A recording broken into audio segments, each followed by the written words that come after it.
Bismillahirrahmanirrahim. Qala al-musannif rahimahullahu ta'ala wa nafa'na lahu bi ulumina. Wal qismus sani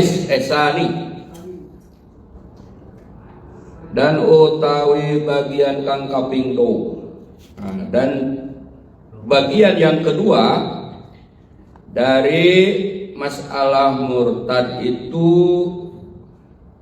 adalah al-af'al, murtad perbuatan. Wal qismu tsani min aqsamir riddah as-salasah. Jadi bagian kedua dari macam-macam murtad itu adalah murtad ucapan, al-af'al, kasujudi sonam, seperti sujud kepada berhala.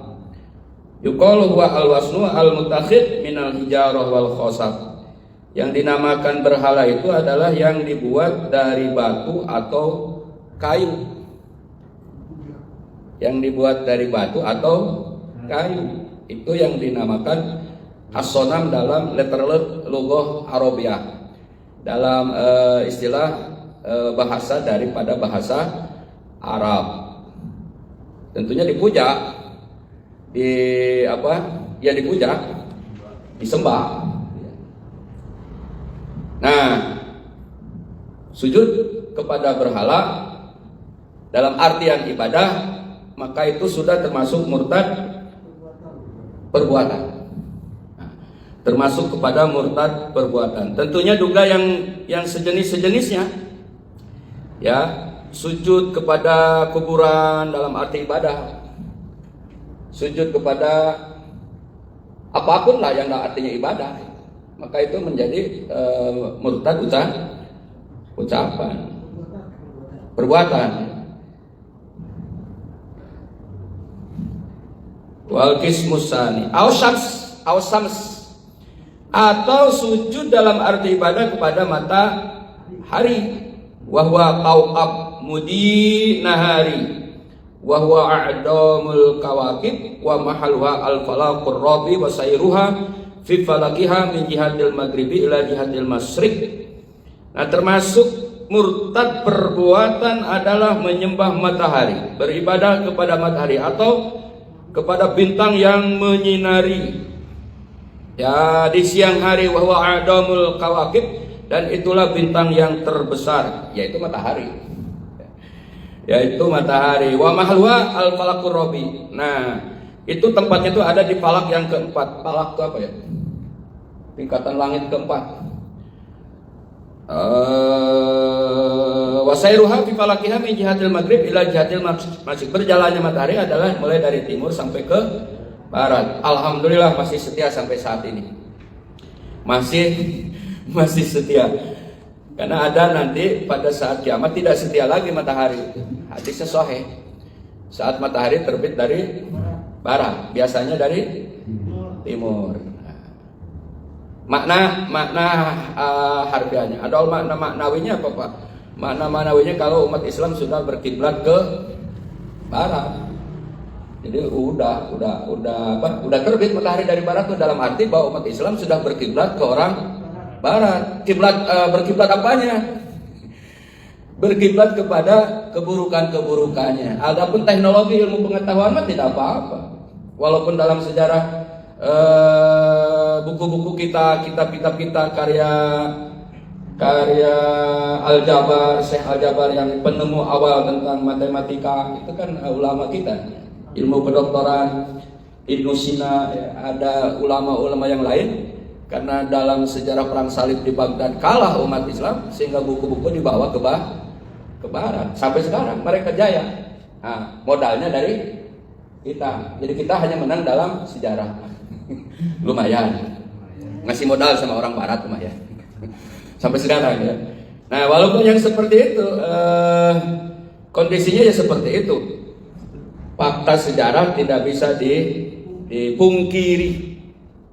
Sekarang umat Islam hanya tinggal mimpi, insya Allah nanti umat Islam akan mengambil alih lagi. Tetapi dalam masalah ini kalau urusan dunia itu Nabi sudah berwasiat, antum a'lam bi umuri dunya. Kalian tuh lebih tahu tentang urusan dunia. Jadi kalah menang itu biasa. Ya. Jadi ada juga istilah itu bukan kalah, masalah dunia lah biasa. Bapak-bapak kemarin kecewa kan yang fanatik bola mah, bikin kacang Garuda, beli kacang Garuda lah, kopi lah, ya, sampai lewat tahajud. Saking sedihnya kalahnya 4-0. Ya wajar ada itu permainan. Termasuk saya juga sama Pak. Seneng kita juga. Karena santri itu salah satu hiburannya kalau liburan ngaji main bola. Pakai sarung tapi. Nah kembali Samsi, ya, menyembah kepada matahari, menyembah kepada bintang, menyembah kepada bulan. Dalam arti ibadah, maka itu termasuk murtad perbuatan. Au makhluk, atau nyembah dalam arti ibadah ke makhluk. Illa li darurah, kecuali karena darurat, bi anna dalat qarinah ala adami dilalatil fi'li ala ikhtifafi kasujud. Ya. Kecuali darurat, kecuali dalam uzur, ya. Dan tidak termasuk sujud itu dalam budaya-budaya kedaerahan. Orang Sunda itu kalau punten itu suka dodongkoan Pak. Dodongkoan gitu ya, kayak sujud. Nah itu mah budaya orang Sunda dan tidak diartikan ibadah itu mah. Itu mah tadi menghormati yang muda kepada yang tua. Atau juga penghormatan kepada bendera merah putih. Ada ulama dulu yang keras, tetap nggak boleh, haram, terlalu keras itu mah tuh. Semua negara juga punya bendera. Saudi aja rajanya begini. Menghormat itu bukan dalam arti ibadah. Menghormati, mengagungkan kepada ciri-ciri atau tanda-tanda kebesaran negara. Bahkan ulama sepakat tidak boleh menghinakan kepada lambang-lambang negara Pak. Ya, mohon maaf nih yang benci sama Jokowi, saking bencinya sampai jelek-jelek, nggak boleh itu sebetulnya. Padahal mohon maaf ini kitabnya ada kok. Maka saya nggak ikut-ikutan jelek-jelekin Jokowi. Ya goblok, wah itu orang goblok banget, ini gobloknya ngomongnya sebetulnya. Jadi sebenci apapun dalam politik jangan sampai menyangkut kepada akidah. Ya, jadi para ustadz nih, para dai juga bawa umat tuh yang bener dong, jangan sampai ke masalah akidah. Gak boleh Pak. Menghinakan lambang negara itu kesepakatan para ulama, wajib dari sisi tadi mengagungkan. Gak boleh menghinakan benderanya, gak boleh menghinakan presidennya, bahkan menterinya, bahkan lambang Jawa Baratnya, termasuk syiarnya lambang Al-Huda. Pokoknya bentuk syiar itu tidak boleh. Sebenci apapun boleh kalau perbedaan dalam politik, tapi jangan sampai. Iya, waktu istana Kerenton kan orang yang benci itu banyak usahanya seorang istana, apa hubungannya gitu ya. Jadi kadang-kadang keluar daripada jalur. Teman saya kemarin di Sukawani, Ustadz Jujun Junaidi itu kan satu kelas di Aliyah, penceramah terkenal Pak di Jawa Barat. Lagi dangdutan ada sinasar, malum lah orang-orang Ustadz terkenal kan sama artis. Pas dangdutan datang banjir. Omongan netizennya ya sebab itu. Nah itu, jadi sekarang ini jangan terlalu mudah memponis. Padahal di Ngawi ada dangdut, karena waktu gunung meletus nggak ada. Waktu di Malang itu banyak nggak ada. Jadi ilmiahnya apa? Ya wajar tuh pada gunung di atas pesantren di Sukawuning itu udah gundul karena udah nggak ada pohon, sehingga 40 tahun nggak ada banjir karena itu udah digundulin, dijadikan lahan baru, maka tidak ada penyerapan ilmiahnya. Bupati aja udah mengakui, wakil gubernur Jawa Barat ya udah mengakui. Jadi ini ilmiahnya. Jadi sebab kerusakan itu karena ulah tangan manusia. Salah satu sebabnya apa? Penyangga air sudah dibabat habis karena dipakai pembangunan yang lain. Itu satu contoh. Jadi tidak boleh menyembah kepada makhluk. Penghormatan kepada bendera adalah litadil, mengagungkan lambang daripada negara, dan tidak termasuk kepada murtad. Atau gaya-gaya Jawa, salamanan Jawa, penghormatan Jawa gitu ya, sama masing-masing juga punya identitas dan cirinya masing-masing. Nah, bagaimana dengan orang yang suka jarah Wali Songo? Punten ta Kamil, Syukur, ya Pak Is suka jarah. Di mana letak musyriknya? Pertama yang harus kita pahami bahwa jarah kubur itu dulu dilarang oleh Nabi, kemudian diperbolehkan setelah imannya kuat. imannya sahabat muslimin di Madinah kala itu, di Mekah udah mendapat pencerahan dari Nabi, ya mana yang nggak boleh, mana yang tidak, mana yang rusak akidah, mana yang tidak kuat, maka Nabi membolehkan jarak kubur. Sebelum itu dilarang. Allah fazruha, kemudian Nabi membolehkan. Kenapa? Karena jarak di sini hiji liyu'awinal qalbi, untuk melunakkan hati.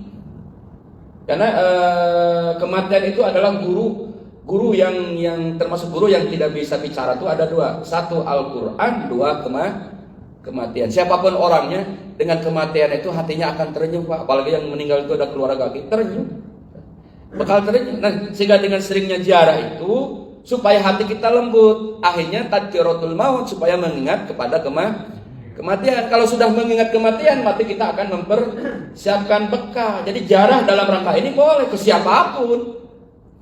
Cuma ada kelebihan kalau jarak ke Nabi, ya jelaslah utama di Madinah ya. Termasuk para ulama, para wali, guru, orang tua kita, kaum muslimin. Yang kedua, yaitu tadi sudah disebut tadkirul maut, supaya mengingat kematian, jarak itu. Jadi kalau gitu, mana yang musyriknya? Yang musyriknya kalau kita minta ke kuburan, jelas itu mah murtad, ucapan ada, murtad perbuatan ada, murtad akidah juga ada. Suatu saat saya satu malam suro pernah di Syekh Syarif Hidayatullah Pak dulu, ada sama Habib Maksin waktu itu. Nah ternyata memang nggak salah juga batasan dilarangnya, ada yang ketat melarang, karena kan kebodohan kita juga sih. Terus kebodohannya si para pembimbing atau para ustadz itu yang tidak mengarahkan. Ada 3 cewek mandi di 7 sumur. Iya, ini saya langsung dialog. Supaya apa? Supaya laku. Nah ini yang begini yang murtad itu. Mandi di sana sengaja. Jadi dikotori tempat-tempat ziaratnya oleh orang-orang yang merusak akidah. Ada yang supaya jabatannya naik, ada yang supaya jabatannya tetap, ada yang supaya dagangannya. Ini yang menyalahi tujuan. Jadi kalau menziarah itu ziarah aja, mendoakan Syekh Syarif Hidayah, mendoakan tapaulnya, mudah-mudahan dari semua itu keberkahannya Allah berikan kepada kita, kesolehannya dari ahli kubur itu, karena bukan orang biasa itu. Orang yang sudah diberikan luar biasa oleh Allah Subhanahu, sehingga keberkahannya mudah-mudahan tapaul kita. Ini mah boleh, Pak. Boleh. Jadi ngalap berkah. Ngalap berkah itu bukan berarti musyrik itu. Karena sahabat juga berebut tempat duduk Nabi, berebut. Sahabat itu berebut tempat minumnya Nabi. Ya, kalau Nabi mah diizinkan berebut itu, walaupun hanya megang doang nggak minum, berebut karena barokahnya. Nah dalam sejarah, karena Saudi adalah pahamnya Wahabi yang mengikis habis TBC itu tahayul, bid'ah, khurafat. Ketika berdirinya kerajaan Saudi, berdiri juga paham Wahabi, maka dibabat habis itu yang begitu-begitu. Sampai kuburan Nabi aja mau dipindahkan. Takut orang musyrik di situ. Kalau orang Turki nggak protes, umat Islam nggak protes, kuburan Nabi udah dipindahkan. Wahabi yang dulu. Sampai peninggalan Nabi itu nggak ada di Saudi sekarang. Adanya di mana? Di Turki, sama di mana? Di Mesir. Rambut Nabi, jubah Nabi, ya, terumpah Nabi ada di Topkapi itu, di perpustakaan Topkapi Turki. Ada semua di situ. Dan itu sudah milik negara Turki. Karena kalau dibawa ke Mekah, dibuang. Bodoh lah bekas Nabi juga. Nah itu keterlaluan. Jadi itu namanya ngalap berkah. Tapi kalau model saya mah gak usah, Pak. Bekas minumnya Pak Dulil, bekas minumnya Ustadz Rahmat, gak usah. Karena kita mah Syekh itu karena Syekh umur, bukan Syekh karena ilmu kita. Kan kemarin udah dibilang Syekh itu orang yang tinggi ilmunya. Tapi di Indonesia ada 2, Syekh karena ilmunya, sehingga anak kecil yang hafal Quran itu bisa dipanggil Syekh. Kita yang umur 52 karena nggak hafal Quran, Yasin aja pembaliut, nggak layak disebut Syekh. Tapi ada Syekh juga karena umur, karena sudah ketuaan, tua maksudnya. Itu mudah-mudahan bermanfaat dan semoga kita dihindari dari murtad perbuatan. Wallahu muwaffiq ila aqwamit thoriq. Assalamualaikum warahmatullahi wabarakatuh.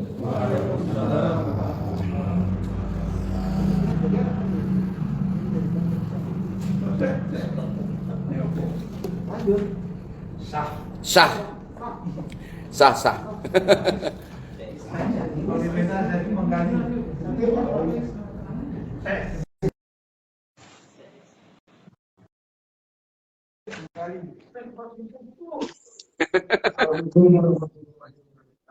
Waalaikumsalam.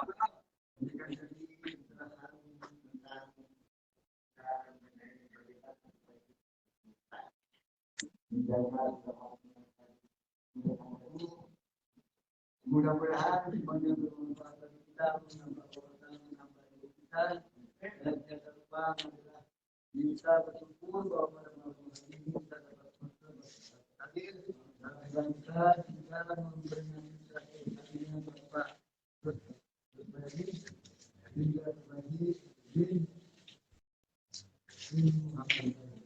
mudah-mudahan beliau dan almarhum mereka yang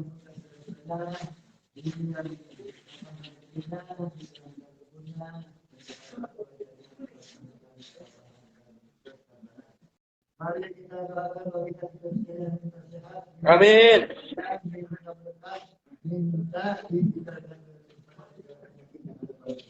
Amin ya Allah.